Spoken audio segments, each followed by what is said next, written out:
Vamos para Neemias, capítulo 13, versículo 2. Deus transforma a maldição em bênção. No meio da Bíblia Salmos, aí você volta, vai encontrar Jó, Esther, né? Neemias, capítulo 13, versículo 2. 13, 2. Porquanto não tinham saído ao encontro dos filhos de Israel com pão e água, antes assalariaram contra eles a Balaão, para os amaldiçoar, ainda que o nosso Deus converteu a maldição em bênção.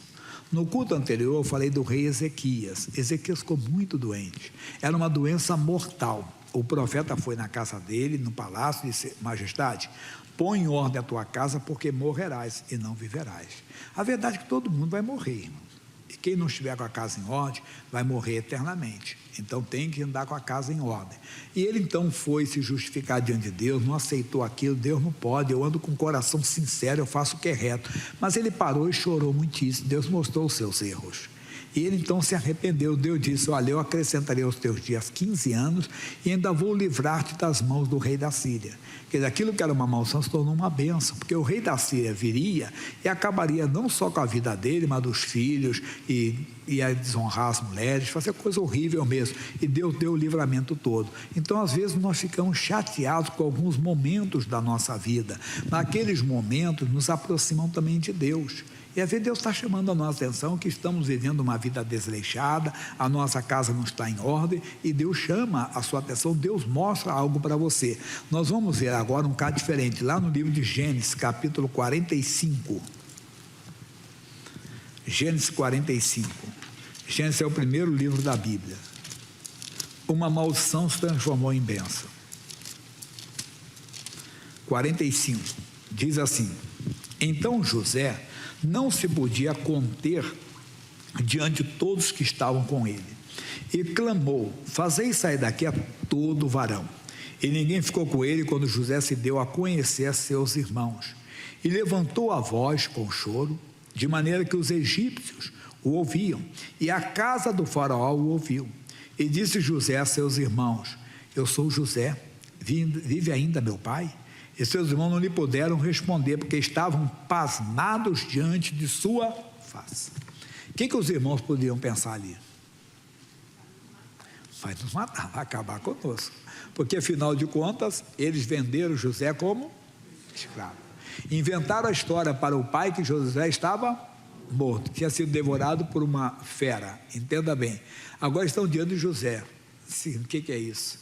Mas eles não entenderam que aquela maldade que eles fizeram, aquela maldição, Deus estava no controle, Deus permitiu. Porque Deus, olha o que ele vai falar ao José.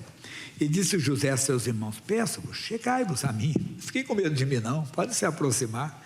E chegaram-se. Então disse ele: eu sou José, vosso irmão, a quem vendestes para o Egito. Sim. Ele está usando essas palavras assim, mas daqui a pouco ele vai mostrar o que ele quer realmente.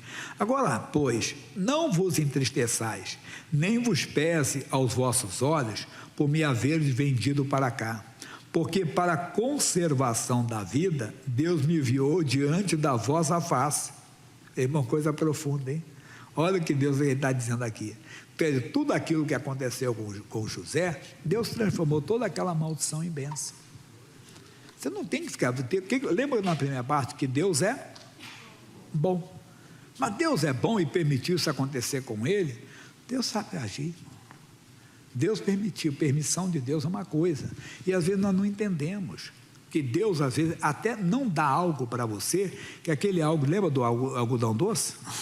Vai fazer mal para você. Então Deus não permite aquilo acontecer contigo. Ou não dá aquilo e você fica chateado. Lá na frente você vai entender. Você vai compreender que aquilo que pareceu para você uma maldição, Deus transformou em bênção. Então não fique nunca chateado com Deus, Ele é bom em todo o tempo. Josué não estava entendendo. Josué capítulo 7. Josué 7. E prevaricaram os filhos de Israel no anátema. Anátema é coisa que Deus condena. Quando eles entraram em Jericó, havia uma ordem expressa a todo Israel, que eles não tirassem nada de Jericó, porque tudo estava condenado. Mas nós conhecemos a história, um soldado chamado Acã, quando ele entrou lá, ele viu uma boa capa babilônica e cobiçou, mas era uma capa babilônica condenada, irmão. Era uma coisa que ele não podia pegar, que era bonita a capa, mas estava com veneno, né? Ele não podia pegar, ele pegou a capa, levou para dentro da sua tenda, escondeu bonitinho, levou ouro e prata. Aquilo ali foi a tragédia de Israel, porque eles prevaricaram, fizeram algo que Deus não tinha autorizado. E porque Acã, filho de Carmi, filho de Zabedi, da tribo de Judá, tomou do anátema, e a ira do Senhor se acendeu contra os filhos de Israel. Enviando, pois, Josué de Jericó, alguns homens a Ai, que está junto a Bet-Aven, da banda do oriente de Betel, falou-lhes, dizendo, subi e espiai a terra. Subiram, pois, aqueles homens e espiaram a Ai. E voltaram a Josué e disseram, não suba todo o povo, subam alguns 2.000 ou 3.000 a ferir a Ai. Não fadigues ali a todo o povo, porque poucos são os inimigos. Eu creio aqui, durante anos que eu prego essa mensagem, que o Josué cometeu um erro aqui. Por quê? Porque ele não consultou a Deus. Mesmo que você tenha um parecer técnico, mesmo que você tenha algo, entenda, de um especialista, consulte a Deus. Não seja precipitado, verdade. Não seja precipitado, Deus vai lhe dar a direção. E essa semana eu dei uma mensagem, não é para agora, mas só comentando. Lamentações de Jeremias 3,26. O quê? Bom é ter esperança e aguardar em silêncio a salvação do Senhor. Eu colocou para vocês ali. A salvação quer dizer o agir de Deus, a direção de Deus. Uma vez um amigo me contou que a esposa dele foi diagnosticada com câncer. E ele começou a fazer tratamento. Tinham 6, se eu não me engano, 6 aplicações ou 6 sessões, né? Em toda. Depois ele sentiu, ele falou assim, pastor Jaime, eu senti no coração e levei ela em um outro lugar. Quando chegou lá, o médico, fez assim, amigo, eu rasgo o meu diploma se a sua mulher tem câncer. Ele ficou assim, mandou suspender. Conflito de opiniões. E a vida tem que pegar a terceira opinião até. Entende? Mas tudo com a direção de Deus. Não esqueça de ouvir a Deus. Porque eu falei que quando Jesus curou um cego, ele disse, a tua fé te salvou, e o cego enxergou. Jesus nem tocou nele. No outro cego, Jesus cuspiu no chão, fez um lodo, passou na vista do cego e disse, vai e lava-te no tanque de Siloé. O cego foi e voltou enxergando. Você tem que ouvir a direção de Deus. Deus pode lhe dirigir assim ao tratamento, a coisa, não é errado fazer o tratamento, mas tem que ouvir a Deus. Ele ouviu os espias e disse, quem é para Deus? Eles estão falando que a terra é pequena, que o povo é pequeno, que não devemos andar 2.000, 3.000 homens. Não. Ele foi na dos espias, mandou logo as pessoas. E diz então, assim subiram lá do povo alguns 3.000 homens, versículo 4, os quais fugiram diante dos homens de Ai. E os homens de Ai feriram deles alguns 36, e seguiram-no desde a porta até Sebarim, e feriram na descida, e o coração do povo se derreteu, e se tornou como água. Aí o Josué não entendeu. Josué foi, rasgou as vestes, começou a chorar, Deus, o que está acontecendo? Por que o Senhor nos fez passar? Por que o Senhor nos fez chegar aqui? Não era melhor que tivéssemos ficado lá atrás? O que o povo vai dizer? O que o povo vai falar a teu respeito? Aí Deus puxou a orelha dele, versículo 10. Então disse o Senhor a Josué, levanta-te, porque estás prostrado assim sobre o teu rosto.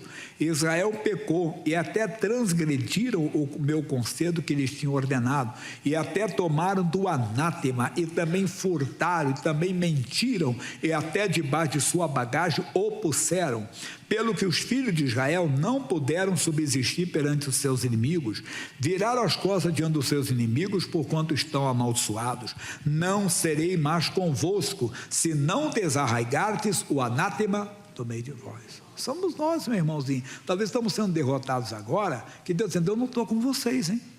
Você está vendo que uma coisa pequena está te derrotando. Lá na frente, se você continuar a leitura, você verá o quê? Você verá que depois aí ele vai, tira o anátema, aí ele vence Ai. Se você continuar a coisa, você vai ver no capítulo 10, o quê? Que 5 reis enfrentaram Josué, e os 5 reis foram derrotados.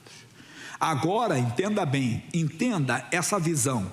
Se eles passam pela cidade de Ai, vencem rapidamente, e não se santificam, não tiram o anátema, eles venceriam os 5 reis? Eles não seriam feridos, eles foram feridos, eles seriam destruídos. Às vezes Deus permite você até ferido para não ser destruído lá na frente. Todas as coisas cooperam, culto anterior, todas as coisas cooperam para o bem daqueles que amam a Deus. Bom é guardar em silêncio a salvação sua direção de Deus. Aqui, você continuar, tem mais ainda, meu irmãozinho, você vai ver depois, no capítulo 11, a vitória de Josué sobre diversos reis. Aí você vai ver no capítulo 12, os 31 reis que Josué feriu. Deus transforma a maldição em bênção. Foi uma maldição perder? Foi uma derrota, ninguém gosta, mas foi necessária. Por quê? Porque lá na frente seria uma coisa muito pior e Deus deu livramento.